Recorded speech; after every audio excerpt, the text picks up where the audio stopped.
Ya kan? Semua cerita ini tidak diceritakan dengan benar. Ada masalah di sini. Di sekarang bagaimana? Ada yang berkata 1 malaikat. Ada yang berkata 2. Sekarang ada yang berkata 1 orang. Kemudian ada yang mengatakan 2 orang. Tidak ada seorang pun yang tahu apa yang mereka bicarakan di sini. Saudara pendengar, bersama dengan saya Oti Priambodo dalam program Jalan 66. Program ini akan memberikan pengetahuan Alkitabiah dan menyuguhkan kepada kita satu jalan keselamatan. Hari ini kita akan masuk kepada pembelajaran kitab Yohanes pasal yang ke-20. Dan Pak Yohanes akan menyampaikan kepada kita dengan topik kebenaran mengenai kebangkitan. Saudara, berapa banyak orang yang telah mempertanyakan tentang kebangkitan Yesus? Bagaimana kita dapat mengerti dan menjelaskan bahwa kematian bukanlah sebuah akhir. Semua raja, pahlawan pada masanya, berakhir di makam atau di kuburan. Hanya Yesus saja satu-satunya yang meninggalkan kuburnya kosong. Tidak seorang pun dapat menyangkali akan hal ini. Mari kita belajar mengenai hari yang luar biasa dalam sejarah umat manusia. Saudara yang dikasihi oleh Tuhan, dalam program Jalan 66. Sekarang kita sampai kepada bagian akhir dari kitab Yohanes. Hari ini kita akan mempelajari pasal 20, hampir kepada pasal yang terakhir dari kitab ini, dan tema kita hari ini adalah kebenaran mengenai kebangkitan. Pendengar yang dikasihi oleh Tuhan, kebenaran yang bergema di sepanjang lembaran kitab Injil adalah meskipun Yesus telah dihukum, meskipun ia telah didera dan wafat dengan cara yang mengerikan di tangan orang Romawi, Yesus bangkit kembali. Kebenaran mengenai kebangkitan ini dijelaskan dengan sangat detail di dalam kitab Yohanes pasal 20. Firman Allah diawali dengan menuliskan, pada hari pertama minggu itu, pagi-pagi benar, ketika hari masih gelap, pergilah Maria Magdalena ke kubur itu, dan ia melihat bahwa batu telah diambil dari kubur. Ia berlari-lari mendapatkan Simon Petrus dan murid yang lain yang dikasihi Yesus, dan berkata kepada mereka, Tuhan telah diambil orang dari kuburnya, dan kami tidak tahu di mana ia diletakkan. Maka berangkatlah Petrus dan murid yang lain itu ke kubur. Keduanya berlari bersama-sama, tetapi murid yang lain itu berlari lebih cepat daripada Petrus sehingga lebih dahulu sampai di kubur. Ia menjenguk ke dalam dan melihat kain kapan terletak di tanah, akan tetapi ia tidak masuk ke dalam. Maka datanglah Simon Petrus juga menyusul dia dan masuk ke dalam kubur. Ia melihat kain kapan terletak di tanah, sedang kain peluh yang tadinya ada di kepala Yesus tidak terletak dekat kain kapan itu, tetapi agak di samping di tempat yang lain dan sudah tergulung. Maka masuklah juga murid yang lain yang lebih dahulu sampai di kubur itu, dan ia melihatnya dan percaya. Sebab selama itu mereka belum mengerti isi kitab suci yang mengatakan bahwa ia harus bangkit dari antara orang mati. Sebagaimana dapat kita amati di sini, saudara, firman Allah menekankan dengan jelas sekali mengenai kebangkitan Yesus. Kita bisa mulai dengan referensi dari Maria Magdalena yang ditunjuk dengan sangat spesial karena ia adalah seseorang yang menjadi tanda dalam Alkitab dengan suatu contoh yang jelas mengenai kasih karunia dan campur tangan Allah dalam kehidupannya. Ia merupakan salah satu orang yang disebutkan di sini sebagai salah satu saksi dari kebangkitan Yesus. Setelah dia, Petrus dan Yohanes juga disebutkan. Dan mari kita perhatikan dengan baik bahwa firman Allah juga memberikan perhatian kepada detail yang ada pada kejadian ini, yaitu dengan menyebutkan bahwa ada sehelai kain peluh yang menutupi kepala Yesus. Hal yang kecil ini memberikan konfirmasi mengenai kejelasan dari kebenaran ini. Banyak orang yang bisa memiliki banyak bayangan mengenai kebangkitan dengan cara yang sangat berbeda, dan kita telah membahas hal ini dalam program Jalan 66 sebelumnya. Kemudian firman Allah dalam terjemahan baru dari ayat 10 dan selanjutnya menuliskan, "Lalu pulanglah kedua murid itu ke rumah. Tapi Maria berdiri dekat kubur itu dan menangis. Sambil menangis ia menjenguk ke dalam kubur itu, dan tampaklah olehnya dua orang malaikat berpakaian putih, yang seorang duduk di sebelah kepala dan yang lain di sebelah kaki di tempat mayat Yesus terbaring. Kata malaikat-malaikat itu kepadanya, 'Ibu, mengapa engkau menangis?' Jawab Maria kepada mereka, 'Tuhanku telah diambil orang, dan aku tidak tahu di mana ia diletakkan.' Sudah berkata demikian, ia menoleh ke belakang dan melihat Yesus berdiri di situ, tetapi ia tidak tahu bahwa itu adalah Yesus." Saudara, cerita ini sungguh luar biasa. Dalam Injil Yohanes, Maria Magdalena memiliki hak istimewa karena menjadi orang pertama yang melihat Yesus setelah ia bangkit.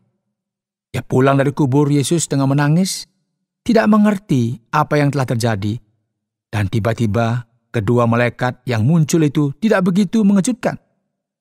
Tiba-tiba ia melihat seseorang di sana, yaitu Yesus sendiri. Namun ia tidak mengenalinya. Lalu Yesus berpaling dan berkata, "Ibu, mengapa engkau menangis? Siapakah yang engkau cari?" Maria menyangka orang itu adalah penunggu taman. Lalu berkata kepadanya, "Tuhan, jika Tuhan yang mengambil dia, katakanlah kepadaku, di mana Tuhan meletakkan dia, supaya aku dapat mengambilnya." Ini merupakan saat yang luar biasa, saudara. Kata Yesus kepadanya, "Maria." Suara yang memanggil namanya ini membangkitkan kembali harapan yang dimiliki oleh wanita ini. Wanita yang telah menderita sedemikian rupa dan telah mengalami kasih karunia Allah dalam kehidupannya. Maria berpaling dan berkata kepadanya dalam bahasa Ibrani, "Rabuni," artinya guru. Setelah pertemuan yang khusus ini, pertemuan yang luar biasa dan sangat terkesan ini, karena Yesus menampakkan dirinya kepada wanita ini. Wanita yang memiliki masa lalu yang kelam, kini disoroti dalam kisah kebangkitan ini.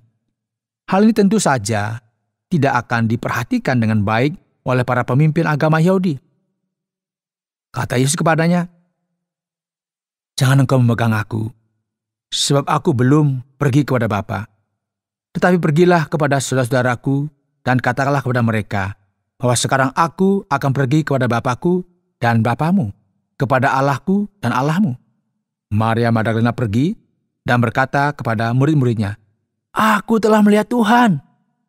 Firman Allah berkata lagi, ketika hari sudah malam pada hari pertama minggu itu, berkumpullah murid-murid Yesus di suatu tempat dengan pintu-pintu yang terkunci, karena mereka takut kepada orang-orang Yahudi. Pada waktu itu datanglah Yesus dan berdiri di tengah-tengah mereka dan berkata, "Damai sejahtera bagi kamu." Dan sesudah berkata demikian, ia menunjukkan tangannya dan lambungnya kepada mereka. Murid-murid itu bersuka cita ketika mereka melihat Tuhan. Maka kata Yesus sekali lagi, "Damai sejahtera bagi kamu. Sama seperti Bapa mengutus aku, demikian juga sekarang aku mengutus kamu." Dan sesudah berkata demikian, ia menghembusi mereka dan berkata, "Terimalah Roh Kudus.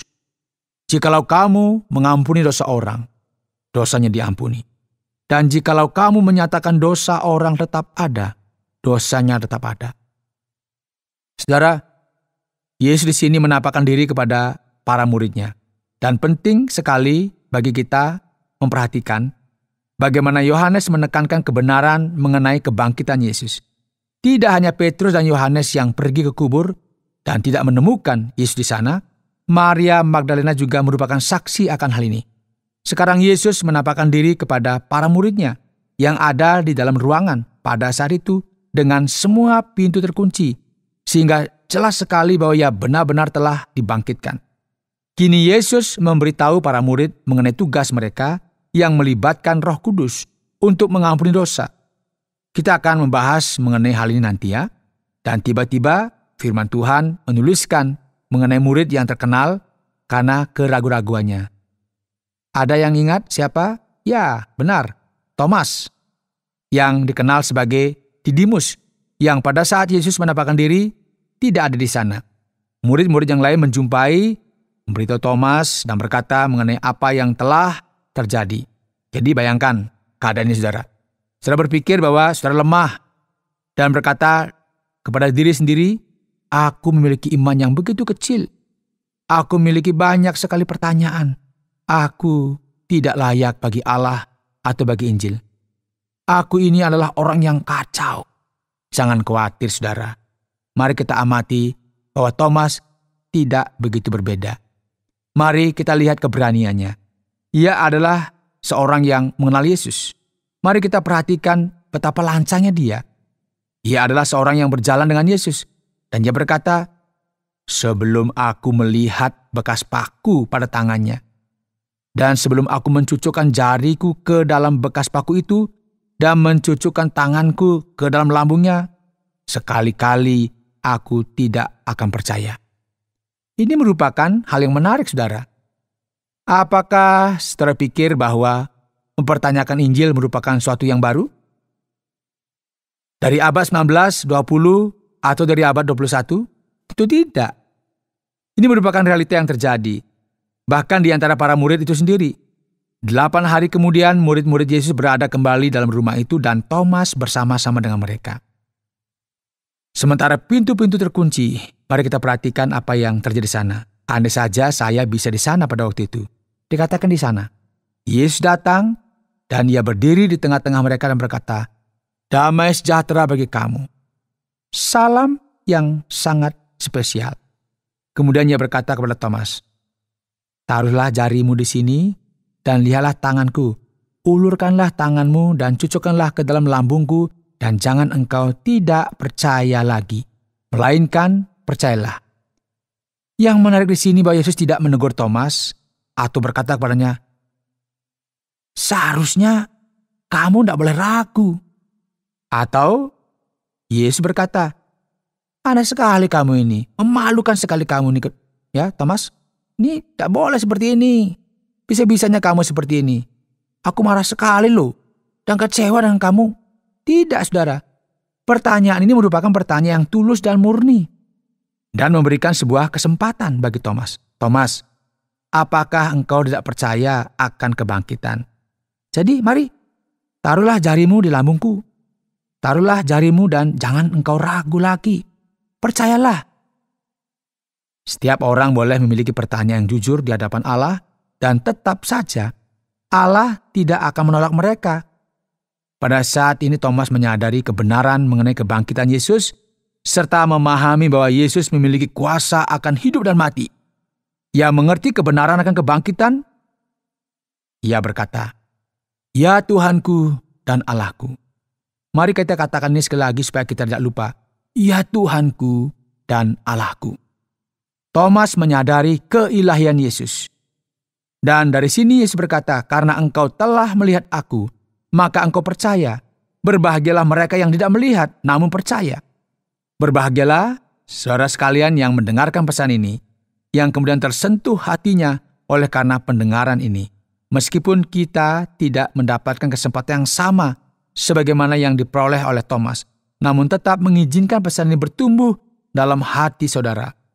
Firman Tuhan dalam pasal ini akan diakhiri dengan berkata, memang masih banyak tanda lain yang dibuat Yesus di depan mata murid-muridnya yang tidak tercatat dalam kitab ini. Tetapi semua yang tercantum di sini telah dicatat supaya kamu percaya bahwa Yesuslah Mesias, Anak Allah, dan supaya kamu oleh imanmu memperoleh hidup dalam namanya. Pendengar yang dikasihi oleh Tuhan, Anda tidak bisa menyangkali kebenaran ini. Firman Tuhan jelas sekali menunjukkan kepada kita setiap detail yang dijaga untuk membuktikan kebenaran mengenai kebangkitannya. Kebangkitan Yesus membuktikan bahwa Ia adalah Tuhan, Sang Anak Allah yang memberikan keselamatan kepada kita. Dengan ini kita harus membuka hati kita dan percaya dengan sungguh-sungguh di dalam Yesus Kristus, Sang Anak Allah. Dengan demikian kita akan mendapatkan hidup yang kekal dan kehidupan spiritual di dalam namanya. Anda sedang mendengarkan Jalan 66 dalam rangkaian kisah Injil Yohanes pasal yang ke-20 yang sudah dibawakan oleh Pak Yohanes dengan topik kebenaran mengenai kebangkitan. Terima kasih banyak kepada para pendengar yang senantiasa setia untuk mendengarkan program kali ini, dan pembahasan kali ini kita sampai kepada kitab Yohanes pasal yang ke-20. Pak Yohanes sudah menjelaskan kepada kita, dan saatnya kita sampai kepada sesi tanya jawab. Kini mari kita beranjak kepada pertanyaan yang pertama. Pak Yohanes, mengapa Yesus menampakkan dirinya yang pertama kali kepada Maria Magdalena? Apa yang penting tentang hal ini? Ya, tentu ini merupakan sesuatu yang menarik, Pak Oti. Kitab Injil tentu mengejutkan sekali, terkhusus jika kita melihatnya dalam konteks orang Yahudi. Kita membayangkan bahwa orang yang lebih tepat dan dianggap kredibel untuk menyaksikan kebangkitan Yesus adalah orang Yahudi yang sangat religius dan begitu dihargai. Namun demikian, sosok yang muncul di sini justru Maria Magdalena. Luar biasa ya. Setiap orang juga tahu bahwa ia merupakan seseorang yang telah dirasuki setan dan yang telah mengalami kasih karunia Allah dalam kehidupannya. Jadi yang pertama kita lihat di sini adalah tembok pemisah yang diruntuhkan. Injil memberikan perhatiannya kepada wanita, yaitu seseorang yang tidak dianggap dalam masyarakat pada masa itu. Setelah ini, kita akan melihat bahwa dialah orang yang sangat jauh dari Allah, yang hidupnya diwarnai dengan kecemaran. Dan sekarang, dia menjadi saksi akan kebangkitan Kristus. Beberapa komentar Alkitab berkata bahwa ia adalah seseorang yang sangat perlu melihat hal ini untuk memberikan nada haru mengenai kejadian ini. Namun jauh lebih mungkin bahwa alasan dibalik semua ini adalah untuk menunjukkan pernyataan kasih karunia Allah. Mereka yang berutang banyak, ketika mereka diampuni, mereka akan menunjukkan sukacita dan ucapan syukur yang luar biasa banyaknya. Baik, terima kasih Pak Yohanes. Dalam ayat yang ke-12 dari pasal 20, Yohanes berkata bahwa ada 2 malaikat berdiri di sana. Tapi dalam Injil lain, tidak dikatakan demikian. Matius mengatakan bahwa ada 2 malaikat, Lukas menyebutkan ada 2 laki-laki, dan Markus juga mengatakan ada 2 laki-laki. Nah, apakah ada kontradiksi di sini? Saya tahu bahwa ini merupakan saat-saat yang penuh kegirangan. Jadi, apakah terjadi kesalahan di bagian ini, Pak Yohanes? Pak Oti, saya tidak tahu apakah kita berdua harus menyelesaikan masalah ini atau salah satu dari kita saja. Banyak orang ketika membaca Alkitab dengan banyak kritikan terhadap persepsi dari hal-hal yang terjadi, akhirnya mereka akan berkata, iya kan? Semua cerita ini tidak diceritakan dengan benar. Ada masalah di sini. Jadi sekarang bagaimana? Ada yang berkata 1 malaikat, ya. Ada yang berkata 2. Sekarang ada yang berkata 1 orang. Kemudian ada yang mengatakan 2 orang. Tidak ada seorang pun yang tahu apa yang mereka bicarakan di sini. Namun tidaklah demikian, Pak Oti. Karena ketiga Injil, yang pertama Matius, Markus, dan Lukas, yang juga kita kenal dengan Injil Sinoptik, mereka memiliki persamaan dalam hal literatur dan alasan teologis. Jadi ketiganya ini memiliki kemiripan satu sama lain. Injil Yohanes ya sedikit berbeda. Yohanes memiliki alasan yang spesifik dalam penulisannya, dan masing-masing mereka memiliki perbedaan dan alasan yang objektif. Jadi apa yang akan kita katakan di sini? Kita akan menemukan bahwa ada 2 malaikat di sini, namun mereka tidak memiliki wujud seperti berkilau-kilau dan sebagainya. Sering sekali malaikat muncul dalam Alkitab memiliki wujud seperti manusia. Jadi kita melihat bahwa ada 2 malaikat dan 2 orang. Dan ini merupakan sebuah referensi dari 2 hal yang sama. Dan deskripsi yang kita miliki di sini tidak menyebutkan bahwa mereka bersinar atau seperti yang lainnya. Dan Maria Magdalena juga tidak khawatir dengan hal ini. Namun demikian, bagaimana bisa seseorang menyebutkan bahwa hanya ada 1 saja? Sederhana sekali sebetulnya ada 2. Namun sang penulis Injil ini hanya peduli kepada malaikatnya, karena hanya ini saja yang penting bagi informasi yang mereka berikan. Jadi observasi yang lebih mendetail mengenai hal ini menunjukkan bahwa sesungguhnya tidak ada kontradiksi di antara narasi-narasi yang ada. Nah, sekarang ketika kita menganalisa mengenai fakta yang ada di sini, bagaimana mungkin Maria Magdalena tidak mengenali Yesus secara langsung? Bukankah tanda dari penyalibannya masih ada? Apa yang membedakan dia sekarang, Pak Yones? Ya, memang ini mengejutkan sekali Pak Oti. Dan pertanyaan ini agak sulit untuk dijawab karena kita tidak tahu dengan benar apa sesungguhnya yang terjadi. Kita tidak bisa mengetahui hal ini dan tidak ada seorang pun yang memfotonya, memvideokan pada saat itu. Supaya kita bisa melihat perbedaan apa saja yang terjadi kepada wujud Yesus. Hal ini sering sekali terjadi. Dan tidak hanya Maria dan para murid, namun banyak orang lagi memiliki masalah untuk mengenali Yesus. Mungkin sekali bahwa yang berubah dari wujud Yesus setelah ia bangkit dengan tubuh yang dibangkitkan. Terkadang beberapa orang berpikir bahwa sangat mungkin bila beberapa orang menjadi sangat terkejut dengan apa yang telah terjadi, mungkin saking sukacitanya mereka sampai-sampai tidak mengenali Yesus lagi. Namun demikian, ya, jelas sekali bahwa tubuh Yesus setelah dibangkitkan ini sama dengan tubuhnya sebelum kebangkitan. Karena setelah Yesus menampakkan dirinya, setiap orang mengenalinya. Jadi masalah yang kita lihat di sini sepertinya lebih kepada masalah spiritual daripada masalah fisik. Dan menarik sekali bahwa tubuh yang dibangkitkan ini masih menyisakan tanda dari penyalibannya. Ini merupakan misteri iman.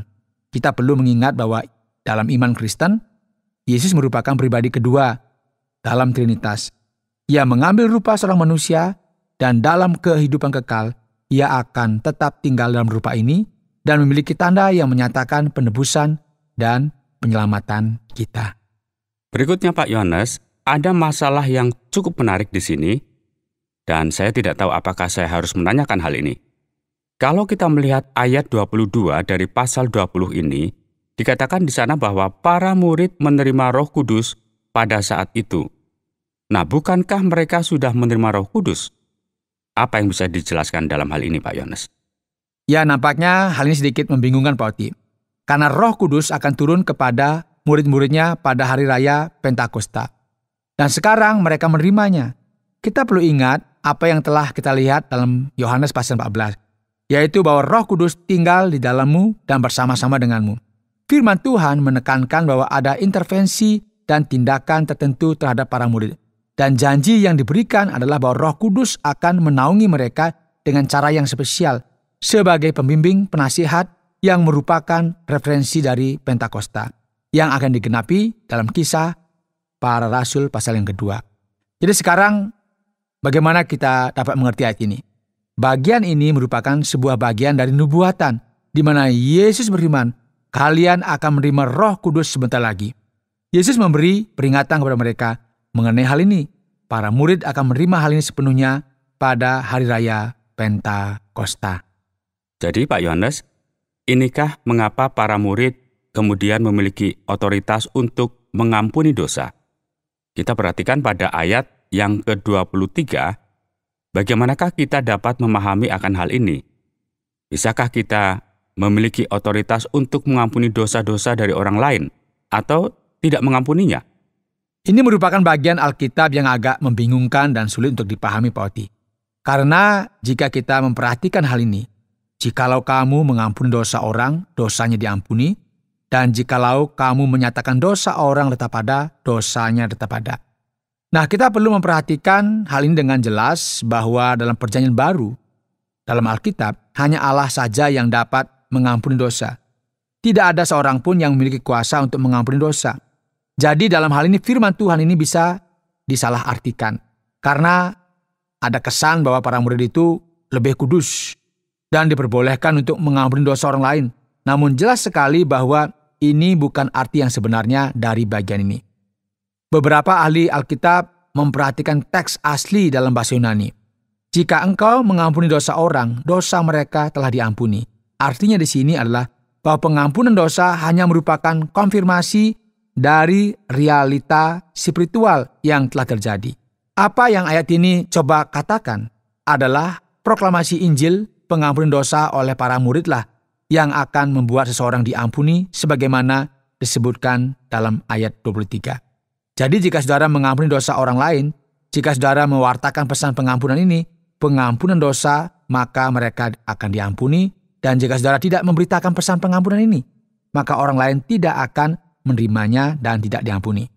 Jadi hal ini membantu kita untuk mengerti dengan lebih jelas bagaimana seharusnya pasal ini diterjemahkan, bukan sebaliknya, biar kita tidak salah mengerti. Baik, terima kasih banyak Pak Yohanes atas setiap jawaban yang Bapak sudah berikan kepada kami. Jadi para pendengar, tetaplah untuk bersama dengan kami, karena kita akan sampai kepada kesimpulan pelajaran ini. Pendengar yang dikasihi oleh Tuhan, hari ini dalam program Jalan 66, kita telah mempelajari Injil Yohanes pasal 20.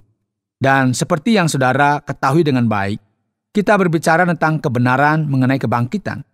Kita telah mendengar bagaimana Maria Magdalena, Petrus dan Yohanes memberikan konfirmasi bahwa Yesus telah bangkit dari antara orang mati. Ini merupakan fakta yang menjadi semakin jelas ketika Yesus menampakkan dirinya kepada para murid dan akhirnya kepada Thomas, yaitu orang yang meragukan kebangkitannya. Namun kini ia bisa melihat dengan mata kepalanya sendiri tentang kebenaran mengenai kebangkitan tersebut. Pendengar yang kami kasihi, firman Tuhan yang dituliskan dalam kitab suci tentu mengejutkan kita di sini. Kita biasanya berpikir bahwa Allah tidak suka ketika seseorang mempertanyakan dan meragukan Dia. Namun di sini kita melihat bagaimana Thomas berbicara dari dalam hatinya, suatu perkataan yang mengganggunya. Namun firman Tuhan, firman dari Kristus memberikan jawaban atas setiap pertanyaannya. Ini merupakan kabar baik.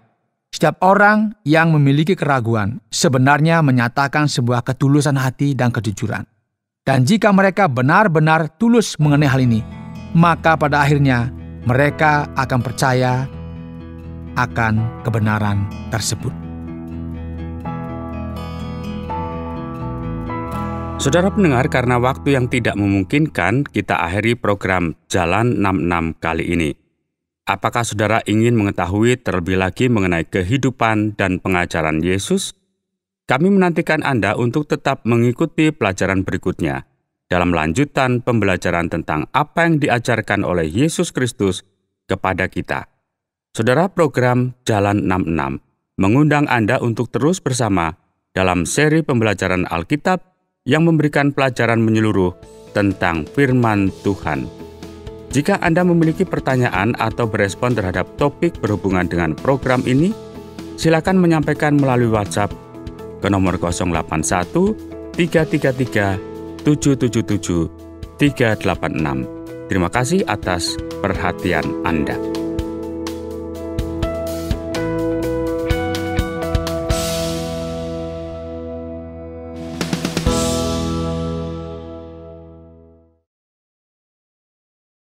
Terima kasih Anda sudah mengikuti program kami. Jika Anda diberkati, jangan lupa like, komen, dan share supaya Anda tidak ketinggalan setiap program terbaru kami. Jangan lupa juga untuk subscribe channelnya dan nyalakan loncengnya. Jika Anda ingin mendukung pelayanan kami, bisa melalui rekening kami berikut ini atau menghubungi kami di sini.